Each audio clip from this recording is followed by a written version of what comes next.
सर्वाधिक लाभदायी अन्नदान कोणते?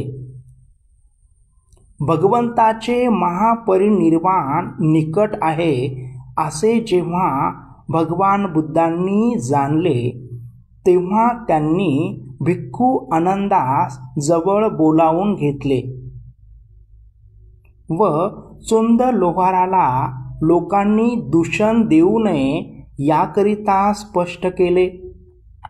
2 अन्नदाने समान फलदायी आणि दुसऱ्या कोणत्याही अन्नदानापेक्षा अधिक लाभदायक आहेत.